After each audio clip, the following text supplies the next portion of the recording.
დადუმებაც პოლიტიკური რეჟიმების გადაწყვეტილებაა და ხმის ამოღებაც პოლიტიკური რეჟიმების გადაწყვეტილებაა. ახლა უკვე სიტყვებმა, როდესაც შეიძინეს სხვა ტიპის კონოტაცია, სწორედ ამ დროს ამ სიტყვებს აკონტროლებს ტირანი თავისი პროპაგანდით, რომელიც ამბობს, რომ ღმერთო ჩემო, რატომ ლაპარაკობ, დატოვეთ ლიტერატურა ლიტერატურის ადგილას, დატოვეთ მუსიკა მუსიკის ადგილას, თეატრი, კინო, თქვენ საქმეს მიხედეთ. ამ დროს უკვე სიტყვები სახიფათოა. როდესაც ადამიანი დუმდება, მაშინ როდესაც სხვას ჩეხავენ, ჯეგავენ, კრძალავენ, ან საერთოდაც ანადგურებენ, ეს გმირობის ტოლფასია. პაოლო იაშვილი გაექცა სასჯელს ლავრენტი ბერიას საგშელს. თვითმკვლელობით მან დააღწია თავი იმ ადგცევას, რადაც აქცევდა სტალინური ტერორი ადამიანებს, რომ ერთმანეთზე ეწერა დასმენები, ამ დანაშაულებრივ სისტემაში ყველა ყოფილიყო ჩართული. რა, ჩვენგან არ გვახსოვს 1977 წლის მწერალთა კავშირის ცნობილი სტენოგრამა, როდესაც დევნია მწერალთა კავშირიდან აძევებენ მაშინ დისიდენტ და შემდეგ უკვე საქართველოს პრეზიდენტად ქცეულ ზვიად გამსახურდიას, სადაც არიან მათ შორის ჩვენი სასიკადულო მწერლები, რომლებიც იმიტომ რომ შიშია, იმიტომ რომ საბჭოთა კავშირია, იმიტომ რომ მათ ასე დაავალეს, ისინი გმობენ და გმობენ. დასაგდებად განწირულ მათ კოლეგას, რატომ ითხოვენ პირდაპირ მნიშვნელობით რომ თქვათ, თანამედროვე თუნდაც ტირანები, რომ ადამიანები იყვნენ იდიოტები. ისევ და ისევ აქტუალურია ხოლმე შეკითხვა, უნდა იყოს თუ არა კავშირში ხელოვნება პოლიტიკასთან.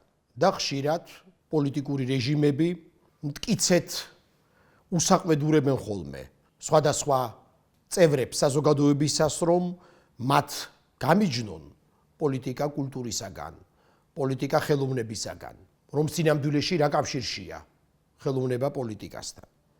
არადა, სწორედაც სინამდვილეში ისტორიულად ხელოვანთა პოლიტიზებულობაც პოლიტიკური რეჟიმების გადაწყვეტილების შედეგია და პოლიტიკური რეჟიმების გადაწყვეტილების შედეგია ისიც, რომ ხელოვანებს ეკრძალებათ ან არ არის მიზანშეწონილი, როდესაც ხელოვანები, ამ შემთხვევაში თუ კი ხელოვანებზე ვსაუბრობთ, თუმცა ცხადია ასეთი განსაზღვრება პირობითია, ყოველ შემთხვევაში ხელოვანებს, მწერლებს, მუსიკოსებს ისევ და ისევ რეჟიმების და სისტემების გადაწყვეტილებით ერთმევათ ხმის ამოღების თუ კრიტიკული პოზიციის გამოხატვის თავისუფლების შესაძლებლობა.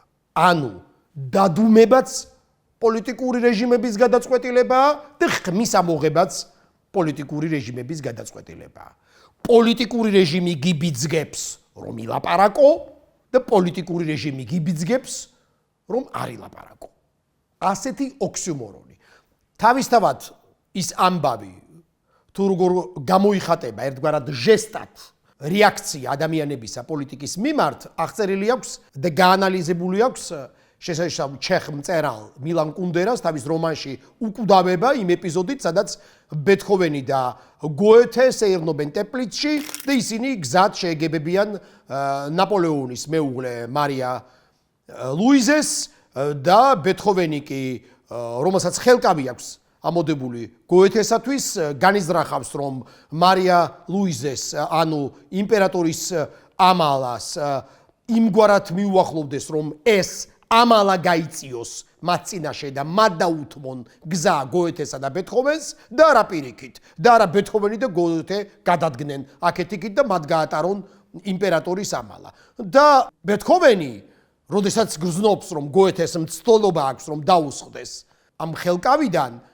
მას ჯიქურ გააჩერებს და აიძულებს, რომ გახვეს ბოლომდე. თუმცა ბოლო წუთს გოეთე უკან გაიწევს და ბეთჰოვენი კი გაჭრის, გაკვეთს აი ამ ამალას ორად. ანუ ბეთჰოვენის მიზანი, რომ იმპერატორის მეუღლემ და მისმა მაღალ მოხელეებმა დაუთმონ გზა კომპოზიტორს და პოეტს, მიღწეულია მაშინ, როდესაც გოეთე გადგა განზე.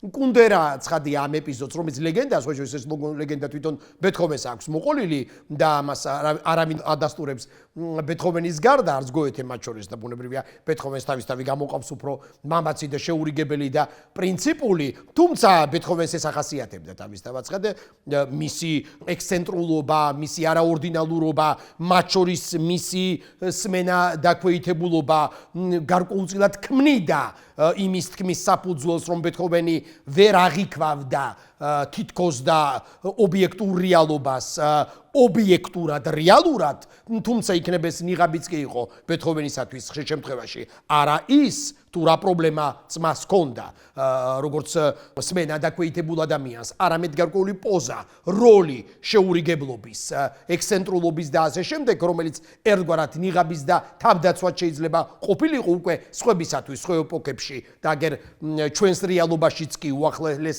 წარსულშიც კი, ან გულისხმობ თუნდაც საბჭოთა ტერორის პერიოდს და გავიხსენებთ კიდეც ამ მაგალითებს და აი ამ შემთხვევაში ამ ჟესტში, ამ ქცევაში ჩანს თითქოს და ორი პოზიცია. პოზიცია ნონკონფორმისტი ხელოვანისა და პოზიცია კონფორმისტი ხელოვანისა. ცხადია, გოეთე არავითარ შემთხვევაში არ არის კონფორმისტი, უბრალოდ ის იცავს ეთიკას, ის იცავს გარკვეულ სუბორდინაციას და თან პლუს ვაიმარის საჰერცოგოს საიდუმლო მრჩეველია, საიდუმლო მინისტრია. კარლ ავგუსტუსის. მაგრამ კუნდერასათვის ეს არის საფუძველი, რომ ისევ და ისევ იმჟელოს თუ რა არის სინამდვილეში პოლიტიკური ჟესტი. პოლიტიკური ჟესტია ის, რომ შენ გაითვალისწინო პოლიტიკური რეალობა და საბოლოო ჯამში არ შექმნა იმგვარი ტიპის დაძაბულობა, რომელიც ზედმეტია და მხოლოდ ამ წუთიერ აქტს გამოხატავს და პრინციპულობას და სხვას არაფერს და ბუნებრივია გოეთე არის პასუხისმგებლობით ახსავსე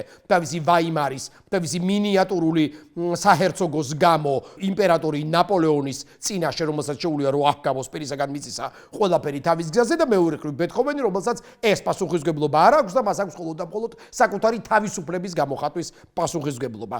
ცხადია კუნდერა შემდეგ ამ რომანში მსჯელობს ზოგადად ხელოვანთა სურვილზე, ვნებაზე და უნარზე, რომ მათ იმგვარი ტიპის ნაბიჯი გადადგან რაღაც დროს, რომელიც არათუ მიუღებელია, არამედ სახიფათოც კი. ბეთჰოვენისა და გოეთეს სეირნობა სრულიად უწყინარია იმასთან შედარებით, თუ რა დატრიალდა მე-20 საუკუნის 20-იან ან 30-იან წლებში, ან უფრო გვიან, როდესაც ისევ და ისევ აქტუალური გახდა ეს შეკითხვა, რას ნიშნავს პოლიტიზებულობა ადამიანებისა, რას ნიშნავს აპოლიტიკურობა ადამიანებისა სხვადასხვა რეჟიმების დროს.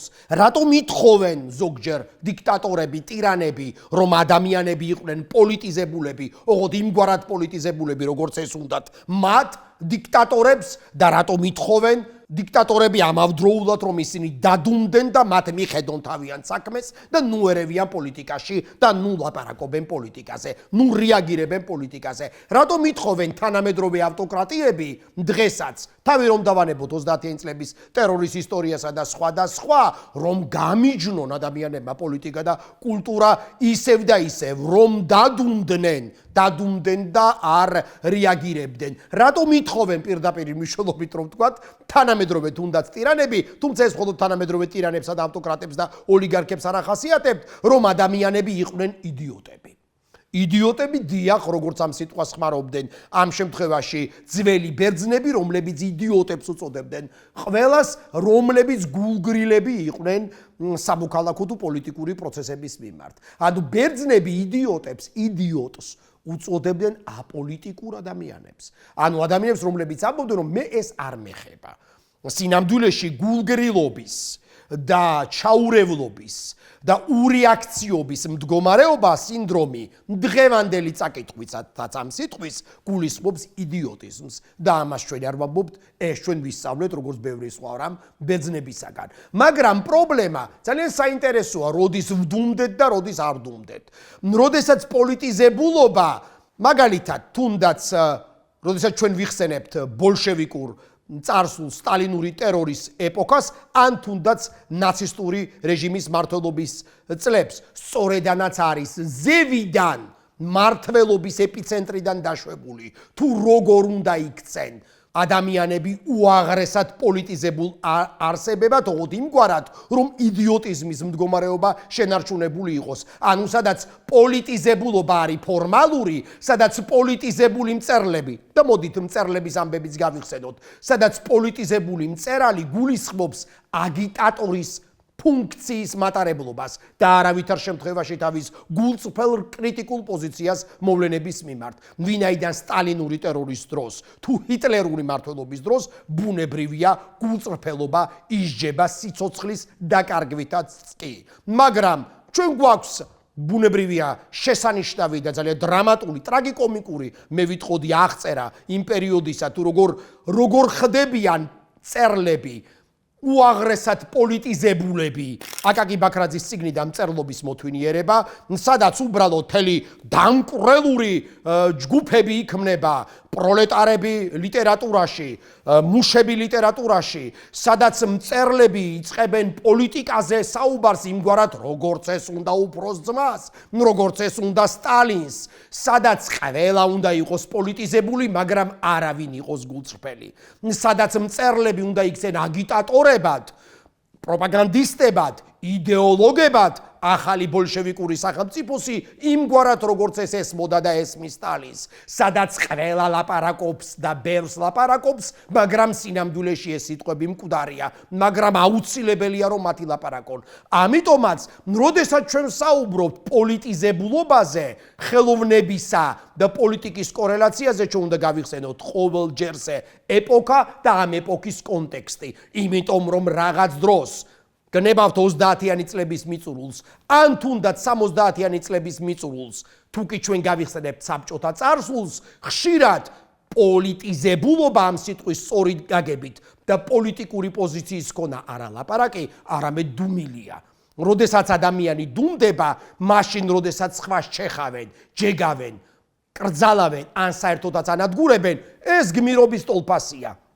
როდესაც პაოლო იაშვილს კლავენ, უпростоრად კი პაოლო იაშვილი თვითმკვლელობით ასრულებს სიცოცხლეს და პრინციპში ეს თავისთავად ცხადია მისი მკვლელობაც არის, იქ თუ ვინმე არის, რომელიც იმგვარად არ რეაგირებს ამ ტრაგედიაზე, როგორც უნდა რეაგირებდეს სწორედად სტალინური პოლიტიკური პრინციპისა და მიხედვით, ხომ, ანუ თუ კი თუნდაც პირდაპირ მნიშვნელობით, აგერ ჩვენ გვახსენდება მოგონება თუნდაც პოეტი ირაკლი აბაშიძისა, რომელიც სრულიად ახალგაზრდა იყო, თვითონ ყვება ამას თავისივე მოგონებაში, როდესაც ტვინ დანთხეულ პაოლო იაშვილს ადგას, მის გვამს ადგას თავზე მაჩაბლის 13 ნომერში მწერალთა კავშირში და ის ტირის, ეს ტირილიც კი, ანუ ეს რეაქციას მისი ცრებლებიც კი შესაძლოა ყოფილიყო სახიფათო მისი სიცოცხლისათვის, ისევე როგორც სხვებისათვის. არ იქცევა სწორად პაოლო იაშვილი გაექცა სასჯელს ლავრენტი ბერიას საგშელს. თვითმკვლელობით მან დააღწია თავი იმ ადგცევას, რადაც აქცევდა სტალინური ტერორი ადამიანებს, რომ ერთმანეთისთვის ეწერათ, ერთმანეთზე ეწერათ დასმენები და მთელი ეს დანაშაულებრივი სისტემა ყოფილიყო ამ დანაშაულებრივ სისტემაში ყველა ყოფილიყო ჩართული. რატომ იკლავს პაოლო იაშვილი თავს, ხომ? ეს კიდე ცალკე ღრმა და ვრცელი ისტორია. და იქ ტირილი უკვე არის პრინციპში გარკვეულწილად აკრძალული რეაქცია არასწორი. როდესაც დუმილი რაღაც დროს ეს უკვე პოზიციაა. ანუ როდესაც შენ იმას არ ლაპარაკობ, რაც უნდა ილაპარაკო, ისი არ გმობ, როგორც უნდა დაგმო და შენ დუმხარ. და მე ვახსენე 70-იანი წლები, რა, ჩვენგანა არ გვახსოვს 1977 წლის მწერალთა კავშირის ცნობილი სტენოგრამა, როდესაც დევნია მწერალთა კავშირიდან აძევებენ მაშინ დისიდენტ და შემდეგ უკვე საქართველოს პრეზიდენტად ქცეულ ზვიად გამსახურდიას და შემდეგ მას დაიჭერენ, შემდეგ წამება, შემდეგ იძულებითი მონანიება და სხვა და სხვა და არსებობს ეს სტენოგრამა, სადაც არიან მათ შორის ჩვენი სასიკადულო მწერლები, რომლებიც იმიტომ რომ შიშია, იმიტომ რომ საბჭოთა კავშირია, იმიტომ რომ მათ ასე დაავალეს, ისინი გმობენ და გმობენ.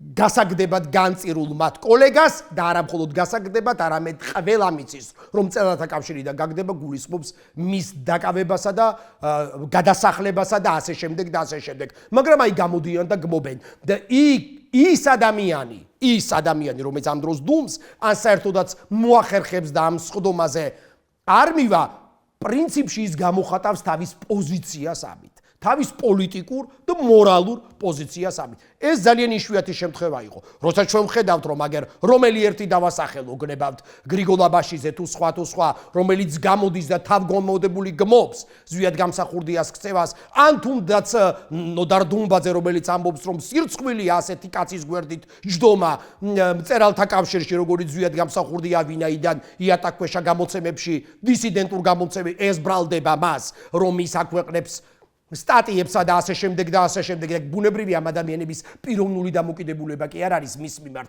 თუმცა არავინ იცის, შეიძლება ესეც იყოს არამედ ბრძანება ასეთი, ამ დროს თავისთავად ცხადია ჩვენ გვაქვს საქმე სწორედ პოლიტიზებულობის იმგვარ ტრადიციას, რომელიც არის დაშვებული, რომელიც არის ნაბრძანები ზემოდან ცენტრალური კომიტეტიდან, მმართველიდან და ასე შემდეგ. და ისინი ვინც ცდილობენ, რომ ან არაფერი არ თქვან, ან ისე თქვან, რომ საერთო დისკურსში თუნდაც სემანტიკურად არ ჩაჯდენ, პრინციპში ეს უკვე გმირობის სტოლფასიც არის. ადამიანი, რომელიც დუმს საბჭოთა პერიოდში, მწერალი, დუმს მაშინ, როდესაც ყველამ უნდა დაგმოს სხვა და გაწიროს გასანადგურებლად, პრინციპში ეს უკვე გარკვეული თუ არა დისიდენტობა, მაგრამ მსუბუქი არა, არც თუ მსუბუქი, საკმაოდ მკვეთრი პასუხია და რეაქცია უსამართლობაზე.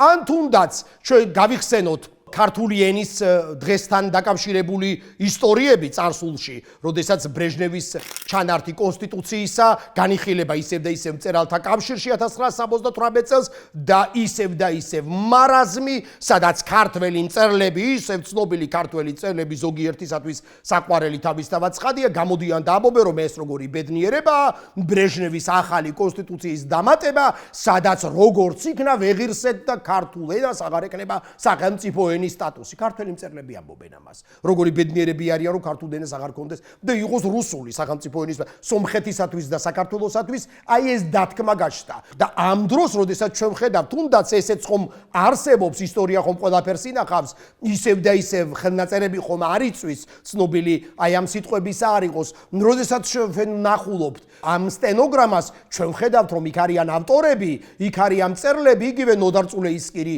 იგივე იზაურ ჯონიკიძე, იგივე ჯასუხ ჩარკვიანი, ამ ავტორებს გამოვარჩევდით, უკვე კონკრეტულად 78 წლის ეპიზოდს ვახსენებ და უპირველეს ყოვლისა კი თავისთავად ცხადია აკაკი ბაქრაძე, ისევ და ისევ ჩვენ ვხედავთ, რომ მართალია იმ დისკურსის ეთიკის შენარჩუნების ხარჯზე, როდესაც ისინი იშველიებენ მაგალითად ლენინს და ლენინის ციტატებს, მაგრამ ამ ციტატების მეშვეობითაც ცდილობენ, რომ ოპონირება გაუწიონ ბრეჟნევის კონსტიტუციის მიღებით გამოხატულ ახტაცებას. და ეს წინააღმდეგობა ძალიან ცხადია.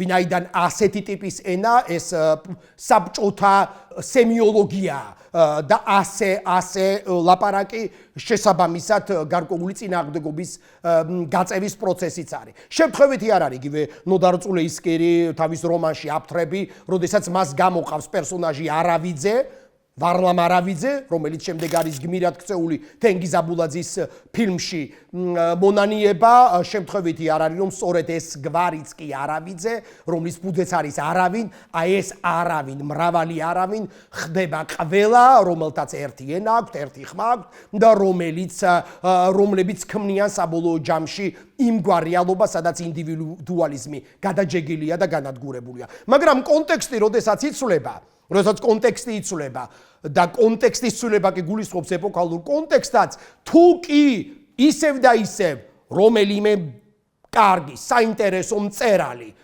ამ დროს, როდესაც სხვას ჯეგავენ და ანადგურებენ დუმს და ეს უკვე პოზიციაა, ან თუნდაც როდესაც იქ არ არის და რაღაცნაირად ახერხებს და იქ არ იყოს, თუ კი ეს არის პრინციპში რაღაცნაირი გმირობის სტოლფასი, სხვადასხვა ეპოქებში იგი განსაკუთრებით დიდი ფასი აქვს ამგვარ პრინციპულობას, უკვე როდესაც კონტექსტი იცვლება, თუნდაც და დავარქვათ კონტექსტის ცვლილება საბჭოთა რეალობის პრაქტიკული თვალსაჩინო ცვლილებას 1991 წლიდან და დღევანდელ რეალობაში უკვე ამგვარი ურეაქციობა, უკვე ამგვარი დუმილი უსამართლობაზე, უსინდისობაზე, ან საერთოდ დანაშაულზე უკვე კომპრომისია. ახლა უკვე სიტყვებმა, როდესაც შეიძინეს სხვა ტიპის კონოტაცია, სწორედ ამ დროს ამ სიტყვებს აკონტროლებს ტირანი თავისი პროპაგანდით, რომელიც ამბობს, რომ ღმერთო ჩემო, რატომ ლაპარაკობ, დატოვეთ ლიტერატურა ლიტერატურის ადგილას, დატოვეთ მუსიკა მუსიკის ადგილას, თეატრი, კინო, თქვენ საქმეს მიხედეთ. ამ დროს უკვე სიტყვები სახიფათოა. ამ დროს მოითხოვს ტირანი რომ დადუმდე და შენი საქმით დაკავდე. რომ ამ დროს პრობლემაა სიტყვები.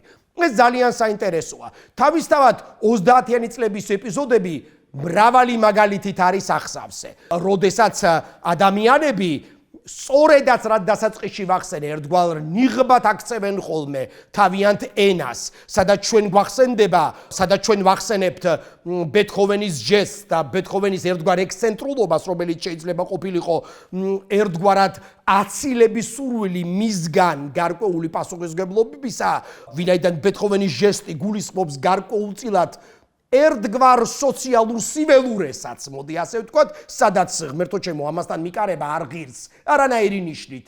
ეს ყოფილა საბჭოთა პერიოდში, სადაც რაღაცნაირად სოლომონ ვოლკოვის დეფინიცია რომ გავიხსენოთ, ეს არის ერთგვარი სალოსობაც, სადაც ადამიანი, პოეტი, მწერალი, კომპოზიტორი თითქოს და სალოსია, თითქოს და სულელის როლს თამაშობს, იმგვარად რომ მას სერიოზულად არავინ მოკითხოს პასუხი და ეს ყოფილა. სულელი ამ შემთხვევაში არა იმ სიტყვით, რომელსაც გამოხატავს, არა იმ კონოტაციით და შინაარსით, რომელსაც შესაძლოა გამოხატავდეს ეს სიტყვა, არამედ როგორც ნიღაბი, როგორც ფორმა, თამაშის წესი. ამიტომაც განაარამბობენ მათ შორის გალაქტიონის ძალიან სერიოზული მკვლევარები, რომ პრინციპში გალაქტიონის ხმა, ნამდვილი ხმა, მისი ბუნებრივი ხმა ძალიან ცოტას ჰქონდა გაგონილი და მოსმენილი. გალაქტიონი იცვლიდა ხმას.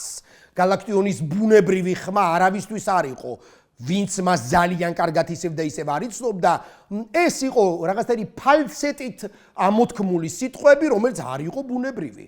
თუ განარწა გვიკითხავს ჩვენ მისი სიმულირება, რომ თითქოს ის არ არის ფხიზლად და რომ ის ხშირ შემთხვევაში იმგვარ თამაშს აწარმოებდა, რომელსაც ჩვენ შეგვიძლია ვუწოდოთ ერთგვარი ჰამლეტური თამაში, სადაც ადამიანი თამაშობს თითქოს და შეშლილს, მაგრამ კითხვის ნიშანი კი აქაა, სამყარო შეშლის სამყაროსგან ცდილობს ასე ადამიანი თავდაცვას თუ ადამიანი მართლაც ექსცენტრულია, იმგვარად რომ ჩვენ შეგვიძლია ეს სიტყვაც ვახსენოთ. ჰამლეტური პარადიგმა, რა განაჩვენ არ გვახსენდება გალაქტიონთან ერთად, რომელიც იქნებ ხო თავდაცვის მექანიზმია მისთვის ეს ადამიანისთვის, რომელსაც მოუკლეს ცოლი, გადაუსახლეს ცოლი, რომელიც იმგვარად შებოჭეს და შეაშინეს მიუხედავად მისი აბსოლუტური გიგანტური გენიისა, რომ ის იყო არათანადროული იმ ეპოქისათვის, რომ ის ხო თამაშობდა სწორედაც ერთგვარად ბიბლიური წინასწარმეტყველის მსგავს მარგინალს და გალაქტიონის ეს ქცევა არ გამოვლინდა შემდეგ ასევე თვითმკვლელობაში, რომელიც დასრულდა მისი გადახტომით, აი შურდულივით რომ დაენარცხა მიწას, როგორც მიხეილ ქლუვიძის ლექსშია, როდესაც მან თავი მოიკლა საბოლოო ჯამში და ეს თვითმკვლელობა თავისთავად ცხადი არის პროტესტის აქტიც, როგორც 37 წელს პაოლო იაშვილის თვითმკვლელობაა პროტესტის აქტი და თვითმკვლელობათან, ესეც უნდა გვახსოვდეს, საბჭოთა კავშირში აკრძალულია. საბჭოთა კავშირი პესიმიზმის ქვეყანა არ არის, პესიმიზმს გრძალავს სტალინი. ოპტიმისტური ქვეყანაა საბჭოთა კავშირი, რა განაცნობილი არ არის სტალინის სადგრძელო 1937 წელს თქმული ტერორის პიკი როა ცხოვრება უკეთესია, ცხოვრება მხიარული გახდა. აქ თვითმკვლელებს ადგილი არ აქვთ, ამიტომაც მალავენ, ამიტომაც როდესაც პაოლო იაშვილი თავს იკლავს, ეს არის ღალატი, ეს არის ბანდიტიზმი, ეს არის გაქცევა, ამიტომაც არის რომ გალაქტიონ ტაბიძის თვითმკვლელობაც კი უკვე თითქმის 20 წლის გასვლის შემდეგ გაზეთში არის გაცხადებული როგორც გარდაცვალება ხანგრძლივი ავადმყოფობის შედეგად, ისევე როგორც პირდაპირ მნიშვნელობით სტალინის ცოლის თვითმკვლელობა, იმიტომ რომ სტალინის მეორე ცოლმა ნადეჟდა ალილუევამ 1932 წელს 7 ნოემბრის დილას სწორედ თვითმკვლელობით დაასრულა სიცოცხლე. ესეც პროტესტის აქტი იყო.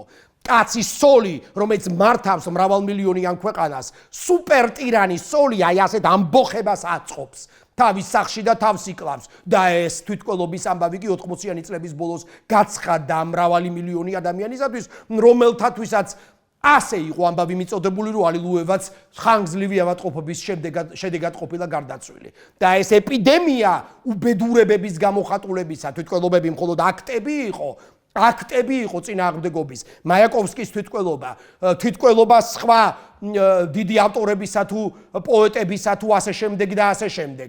ან თუნდაც დუმილი სხვა ბევრი ადამიანისა, რომელიც გულისხმობდა გარკვეულ პოზას ამ შემთხვევაში არა ხელოვნურ, არამედ გარკვეულწილად იმგვარ მოდელს, რომლითაც შეეძლოთ რაღაცნაირად კიდევ გამოესყიდათ რაიმენაირად სიცოცხლის დღეები, თუ იქნებ წლებიც კი, ვისაც ბედი გაუღიმებდა. აგერ ამ შემთხვევაში ისე ჰამლეტურ პარადიგმას რომ ახსენებთ, განა არ უნდა გაგვახსენდეს დანიელ ხარმსი, პოეტი, დიდი დრამატურგი, პრინციპში აბსურდის აზროვნების შემქმნელი კაფკამდე, ფრანც კაფკამდე, ასეთ შეგვიძლია ვთქვათ, უნიკალური ავტორი, რომელმაც ისევ და ისევ იმ ზღვარზე გაიარა, სადაც ძალიან რთულია შეკითხვა დასვა, ადამიანი შეიშალა თუ თამაშობს შეშლილს, როდესაც მან ცოცხალ კანზე სცადა ღილების დაკერება იმისათვის, რომ ჩეკას აგენტებს ის არ მიეჩნიათ ჯამრთელ ადამიანად.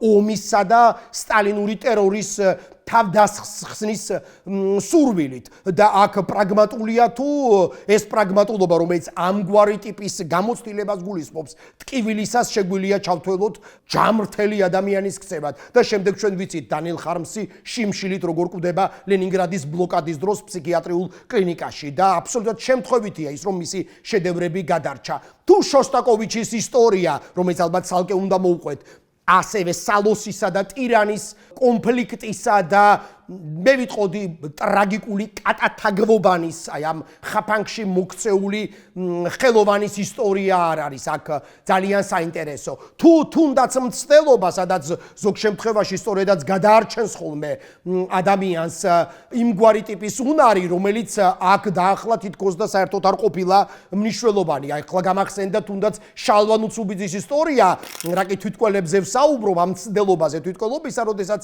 ის დაპატიმრებული შალვა ნუცუბიძე, ცნობილი მეცნიერი, ფილოსოფოსი და ასე შემდეგ და ასე შემდეგ, დაპატიმრებული იმდენად მძიმე მდგომარეობაშია, რომ თვითკველობას სცდის და მას ბოლო წუთს მიუსწრებენ ფაქტობრივად და აი ამ გაათავისუფლებენ ამ ყულფისგან და უეცრად შემთხვევით ის იწყებს სტალინს ახსენდება, რომ ოდესღაც მას უთარგმნია ნაწყვეტები ვეფხისტყაოსნისა რუსულად და მას გადაარჩენს ფაქტობრივად სიკვდილისგან იხსნის ეს თარგმანი ვეფხისტყაოსის, რომელზედაც ალბათ ცალკე ჩვენ უნდა ვისაუბროთ. ანუ ისევ და ისევ, როდესაც ჩვენ ვლაპარაკობთ კონტექსტზე, კონტექსტი არის სწორედაც იმ იდეის განმაპირობებელი და გამომხატველი, სადაც ნებისმიერ შემთხვევაში, ნებისმიერი სახის ავტოკრატია ფარისევლობს, როდესაც დეკლარირებს, როცა მას სჭირდება, რომ ადამიანი იყოს აპოლიტიკური, ან როცა მას სჭირდება, რომ ადამიანი იყოს უაღრესად პოლიტიზებული. და სწორედაც ინდივიდების და დიდი ინდივიდების ქცევა გამოიხატება იმითაც და ზოგჯერ ეს ქცევა კი არის თითქოს და ერთი მხრივ გამანადგურებელი, თვითდესტრუქციული, თუ კი ჩვენ პაოლო იაშვილის მაგალითს გავიხსენებთ, მაგრამ მეორე მხრივ სწორედ ეს გულისხმობს წინააღმდეგობის იმგვარ ისტორიულ ქმედებას, სადაც იმას არ აკეთებ, რაც ტირანს უნდა.